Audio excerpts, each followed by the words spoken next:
Welcome to another edition of the Jerry Acuff Show. Today, I am super excited to have one of my favorite people, and certainly one of my wife's favorite people, Sarah Lynch, as our guest. Sarah is a very important person in our life and in Staunton, Virginia, which is about 30 miles from where we live.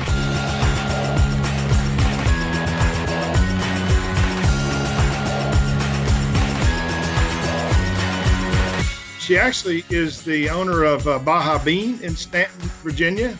She's also the organizer and mastermind of what was called the Potter Party, which is sort of a tribute to Harry Potter in Staunton. I think it's now called the Queen City Mischief and Magic. You got it. And she, as if she didn't have enough to do, she's also the heart and soul of Staunton Jams, which is a twice a year block party of music, and none of those things can be accomplished without being great at building relationships with people and getting things done. And so, anyway, I want to read from the newspaper because this sort of sums up Sarah better than I could. She says, "Sarah is simply a Staunton blessing, a servant leader who makes little noise and gets a lot done. Thank you, Sarah Lynch, for all you do that makes Staunton more than a town of people, but a community of kindred spirits." And that is, whoever wrote that obviously understands the impact that you have.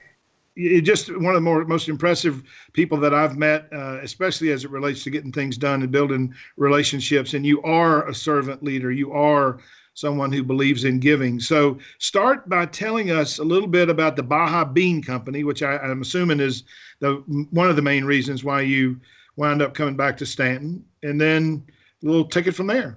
Okay. Well, thanks for having me and for that sweet introduction. Baja feels like my firstborn child. I was 23 when we opened it in 1998, and we specialize in California-style Mexican or healthy Mex and craft beer. We were one of the first people in the Shenandoah Valley selling good craft beer. We do a lot of musical events and fundraisers, and I have a crew of about 30 people, I think over half of which have worked for me for 5 to 10 years or longer. I have one guy that's been there for 19 that could do anything they want, but they choose to take care of the people of Staunton on a daily basis in the restaurant. So how'd you end up, Sarah, in the restaurant business at 23? I just sort of happened into it. I was good at it. I was a waitress in high school and college. And when I graduated college, I ended up running both the Baja Bean in Charlottesville and the Greenskeeper, which was owned by my business partner, and it was about a block away. So I was running both bars. You know, I needed very little sleep. We were open till 2, and it was fun. So when he came to Staunton for a restaurant auction to buy a couple pieces of equipment, he ended up putting in a lump sum bid on this space, which is now Baja Staunton, and buying the whole thing and kind of making a few enemies that day of people that were there trying to buy other equipment. And he came back to work that night, which I was always at work, and said, "I need a partner to go to Staunton." And I grew up there, and I really didn't think I wanted to come back, but he's the kind of guy you can't say no to. So I said, yes, I'll do it, and we'll see how it goes. And then I moved to Staunton, and it was the best thing I ever did. Wow. So you grew up around Staunton, didn't you? Right. In Greenville. I went to Riverheads High School, so I grew up in an old stone farmhouse without television or much of any, we didn't have many people we could call. Back then, everything was long distance from where I lived. No neighbors we could see, just out in the boonies. From California, though, my parents moved us from California when I was 8. They sort of had like a life crisis and never wanted to hear a phone ring again and moved to the sticks. Wow. So did you like the restaurant business as you were waiting tables in high school and college? I did. I love to meet people and talk to people and learn their stories. My quirky bubbliness was appreciated as a server or bartender. Um, it did feel really good to do. I just didn't think it was what I was going to do for the rest of my life when I started when I was 14. So now, where did you start? In There Stanton? was a little restaurant in Greenville, which is now it's been plowed over, and there's a truck stop there. And it was the Pink Cadillac Diner. Oh, okay. Yeah, and it was very high volume tourists, people getting off the interstate. And I ran it the first couple summers home from college. The owner just left with her children and went to Canada. So I made the schedules and the deposits and took care of everybody and did the payroll. And then when I went to college, I just learned this at a wedding recently. My business partner called her to get a reference, and she said, if you don't hire her, you're the dumbest person on the planet. Is that right? Yeah, I didn't know that until a month ago. Wow, that's amazing. I know. It's actually great advice for business people. When I was a district manager for 8 years in the pharmaceutical business, I wouldn't hire anybody unless someone told me I was crazy if I didn't. Right. And I hired 20 people in 8 years. And of the 20 people I hired, 19 of the 20 were in the top 50 in the company out of 650 within 2 years. And the only one that wasn't, I fired after 3 weeks. So if you stayed with me longer than a month, you're guaranteed to be in the top 8%. But it's basically using that advice that your partner ultimately got about you. So what are the 2 or 3 aspects, Sarah, of your business that you love most? Well, I know everybody says it, but I mean it. I really love people. That's what wakes me up in the morning, excited. I was speaking to your wife last week about a chance afternoon at the Baja where it was quiet enough that I could sit at a table, and I got to know a man that comes in all the time better. We spent probably 30 minutes talking, and it was great. We both sort of bared portions of our soul to each other about life, and that's really what I love. I love to take care of people and help people and feed people and, make sure everybody's happy or as happy as we can make them. I think the part that helped me reconcile not blowing my degree, but basically not using my degree is the challenge of my work. Every day there's at least one major challenge. If it's a broken sink or a broken employee or what have you, I don't know which hat I'm going to wear any day of my week. And I kind of love that. I used to not always love it. But for the most part, that's what keeps it interesting for me and makes it feel harder than cooking good food and handing it to people, What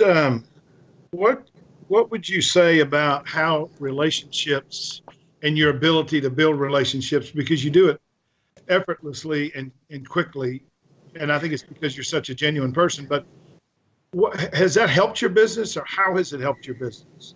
It has. And I feel like as much credit as you're giving me, I also have been very fortunate in my 43 years to meet people.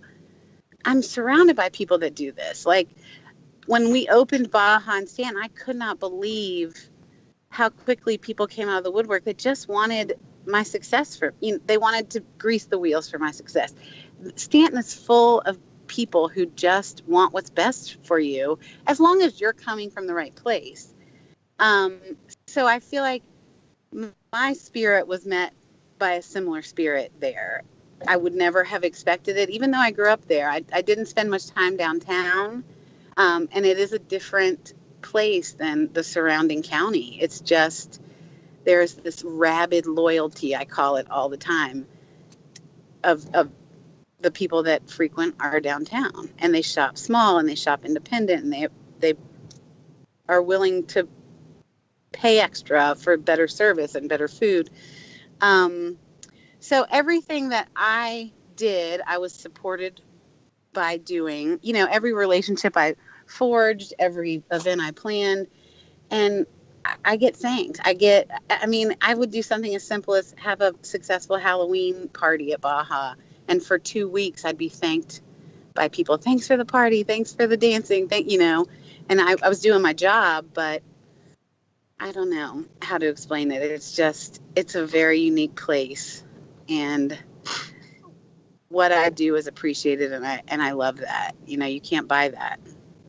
But it is interesting, the culture in for what I would have now come to know as downtown Staunton through our relationship with you and with the Stewart Hall School where Ryan goes to school, is very interesting because it does have a sort of down home friendly culture, but it's also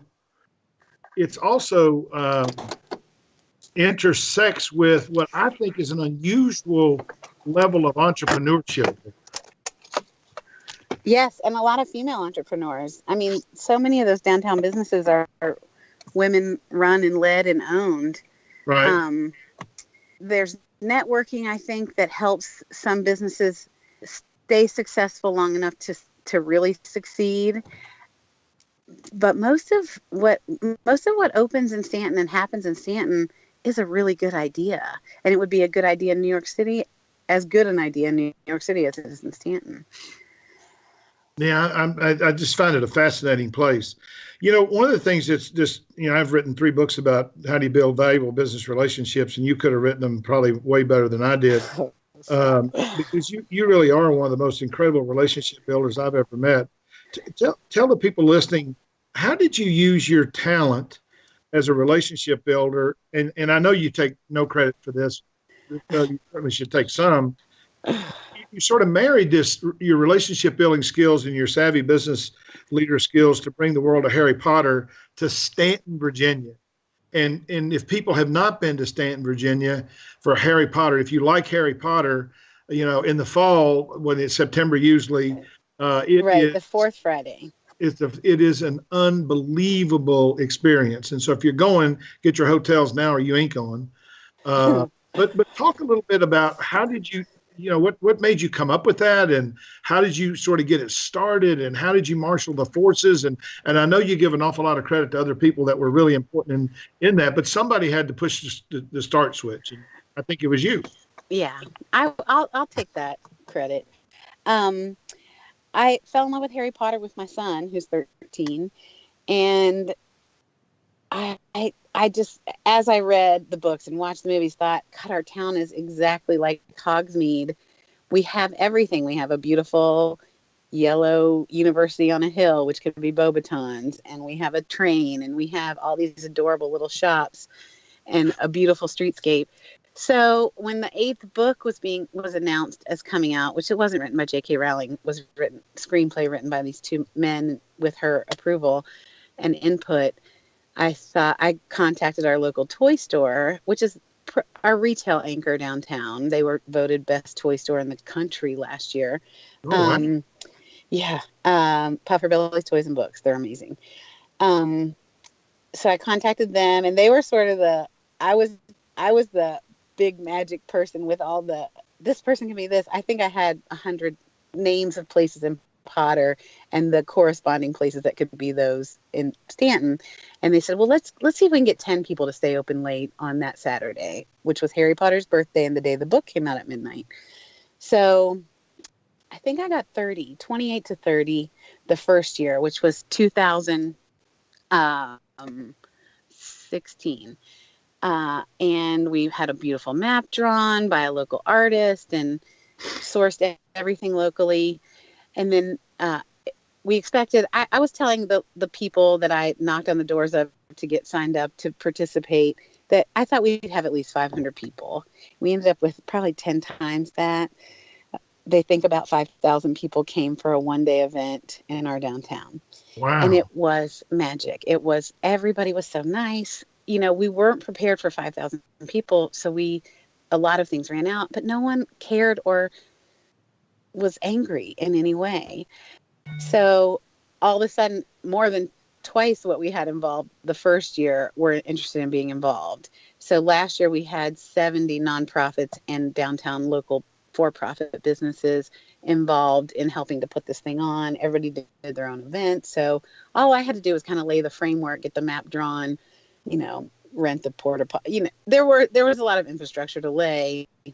But But once that was all taken care of, these 70 businesses and nonprofits really filled the festival out. And we ended up with 12 blocks and definitely over 10,000 people. I know on Saturday, the extra trolley I ordered at the last minute moved 7,000 people to and from the downtown. Yeah.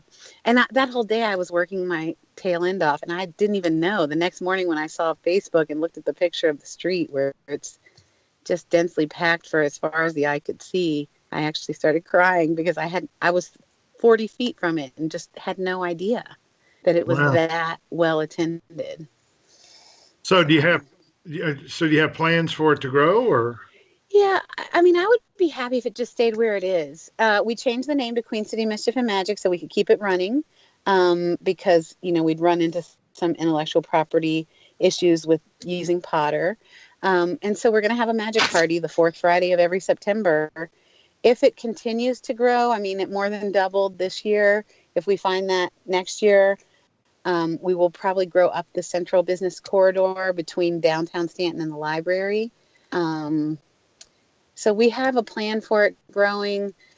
I think it probably will grow.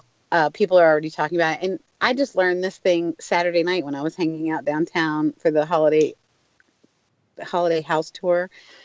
There was a 12-passenger van that came from Knoxville, Tennessee for Small Business Saturday because of Harry Potter. They came that weekend. They fell in love with our town, and they moved.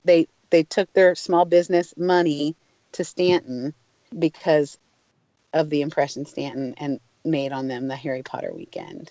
And that made me really happy and excited because it won't just bring people to us for that crazy busy weekend in September. I think, throughout the whole year, we'll get some residual great effects from the experience people have. Yeah, I mean, I'd be shocked if you didn't. I mean, because you give people the opportunity to experience the Staunton that you know and love, which is it's a great place. It's magic. Yeah, it is magic with not only innovative people but very friendly people, Right, and very very helping people. So talk to me about the Staunton Jams, because I mean it's not as big as the Queen City Mischief and Magic, but right. Staunton Jams keeps me from parking downtown. Yeah, we do that. Staunton Jams is Staunton, so it's a block party for Staunton. We do the one in the spring on Mary Baldwin graduation weekend, and parents really love that. They feel like we're sending their child off from our town with a big party. It starts at noon, and it's all local bands. They play for an hour to an hour and a half, depending on what time of day, and they go until 10 or 10:30 at night. And it's free, just like Potter. It's free. Like, we try to keep it family friendly and free. Staunton Parks and Rec comes. They set up. It's on the block in front of Baja, so the first block of West Beverly. We put a big stage on the street, and a local sound guy comes and runs sound, and the bands just come on and off. There's only about 10 minutes of dead airtime in between bands. And on the other end of the street, the Staunton Parks and Rec set up kids activities. They do a farmer's market in the springtime, and then they do a farm in the fall, and they have tractors, and they'll cut potatoes into stencils, and the kids can stencil, make cow balloons, what have you. And we probably get, at the height of Staunton Jams, we probably have 800 people on the street. There's a band called the Findels that have been playing music in Staunton for 35 to 40 years, and they've had some newer members rotate in, but there are two original members. One's a professor at Mary Baldwin. They always close the show, and it's just like happy mayhem out there. People from 4 years old to 84 are dancing in the street. I love that. Have you had any of the Statler brothers there? We haven't. I mean, I'm sure they've attended, but we haven't had them perform. Do you ever see them? I do see him at the bank. I see the one with the deep voice, Harold Reed. And then my aunt actually has a connection with the youngest one, the new one that came in at the end with the high, sweet voice. Wow, yeah. I love the Statler brothers. Yeah, me too. So when you first came up with this Potter party, how hard was it to get people to buy into your vision? I mean, I know you started thinking 500 people, which Yeah. was way beyond that. But I mean, was it a hard sell, or were you able to use your relationships to get enough people to say it's a go? It wasn't a terribly hard sell. I mean, downtown Stanton is like anywhere else where there are people who who participate and people who don't. But this, like the last one, this woman who doesn't do any of the events, she never stays. She'll lock her doors on Stanton Jams Day. She participated. I didn't even charge her. I was like, just come participate, just do something. The first year, I got a lot of people that said, I'm just not into Potter. But I also got a lot of people who know me and know I don't ask for help often. So if I'm asking for help, it's probably going to be we're going to have a good go of it. And Right.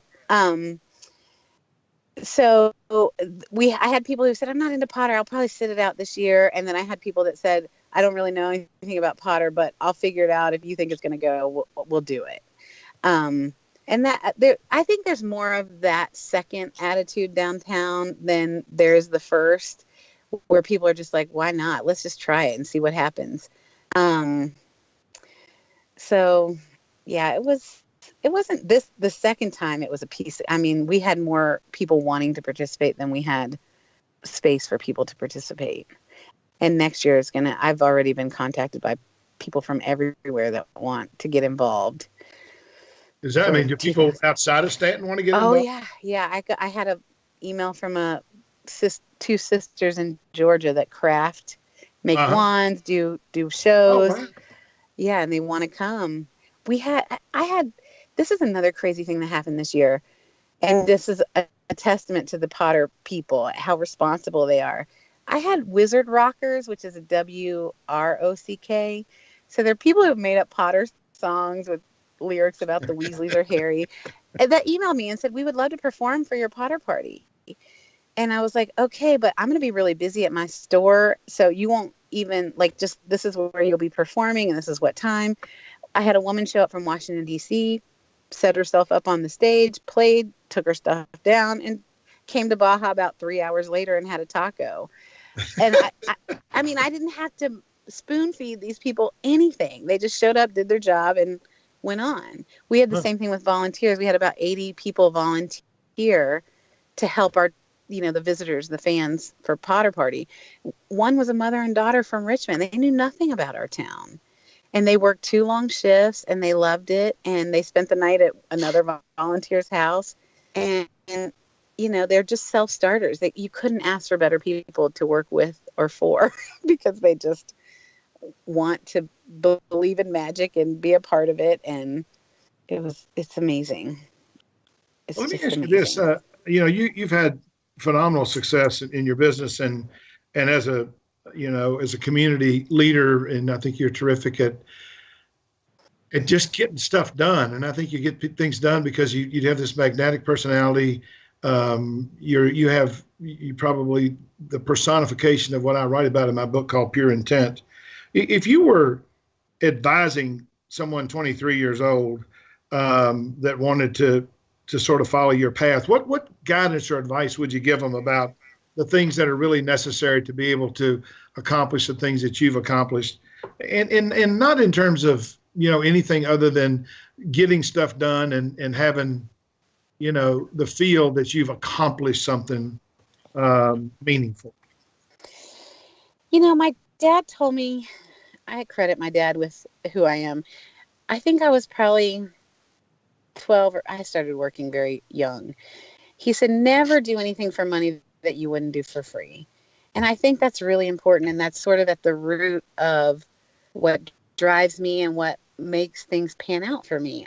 I would never take on a job or a responsibility for any price that I wouldn't do, that I don't really want to do. And I think that young people just have to sit with themselves and figure out what's going to keep you happy, make you happy, and drive you.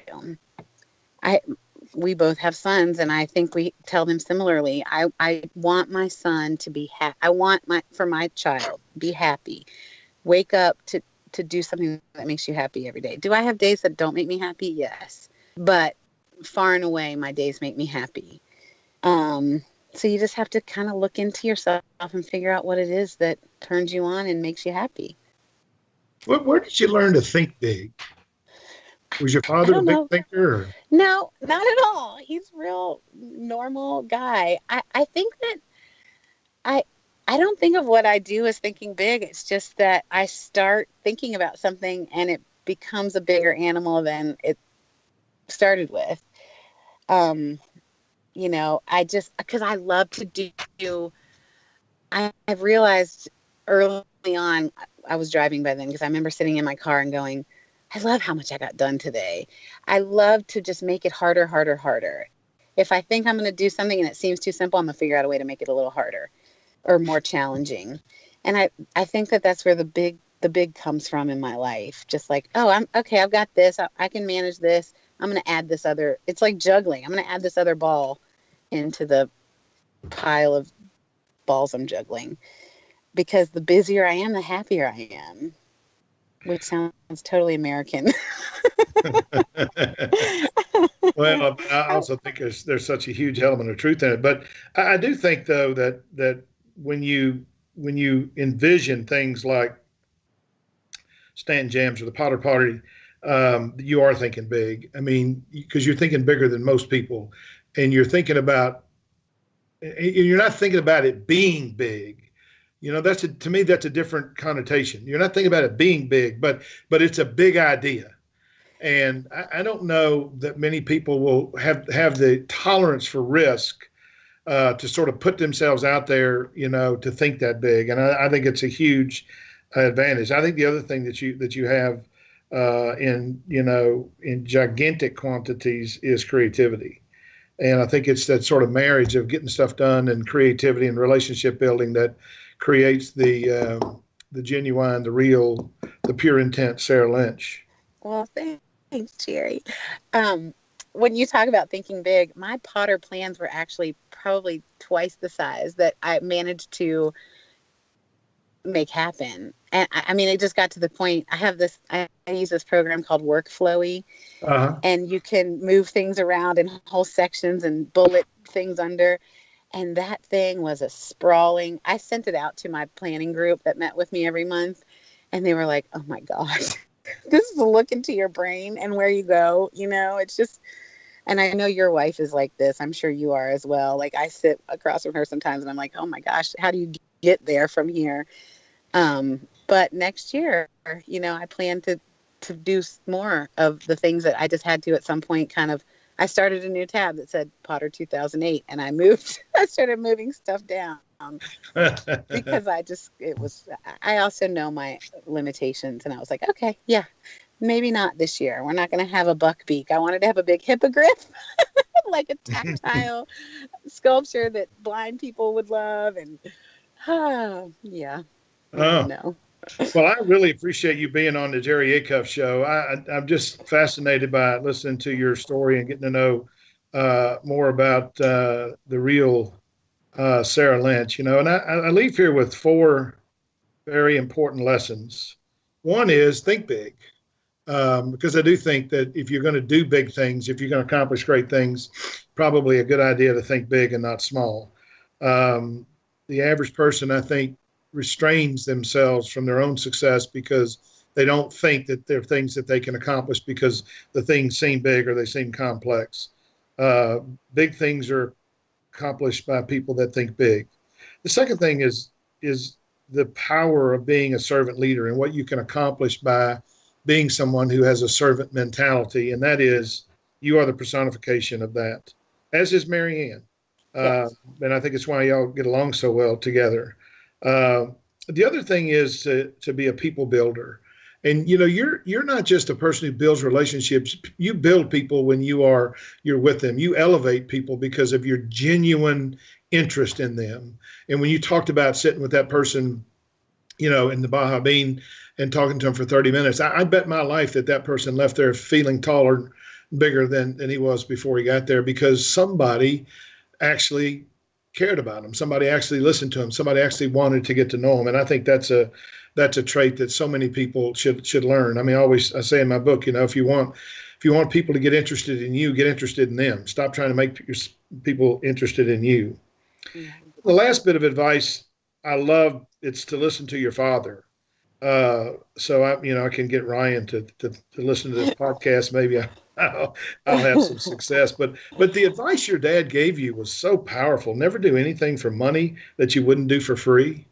Yeah. I mean, that's almost the same thing as, if you do it, if it didn't get paid, it's the same thing. I mean, it's what you were meant to do. And so these are fabulous lessons. They are without question the reasons why you, Sarah Lynch, are incredible. And I thank you so much for being on our podcast. And this ends the next edition of the Jerry Acuff Show. Thanks to our guest, Sarah Lynch.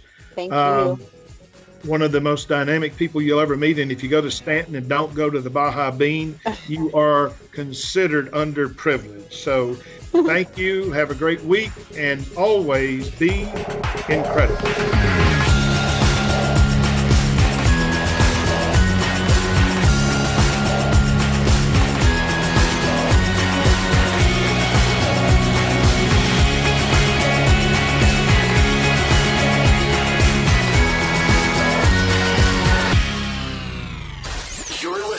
RNCN, the digital destination for premium talk radio.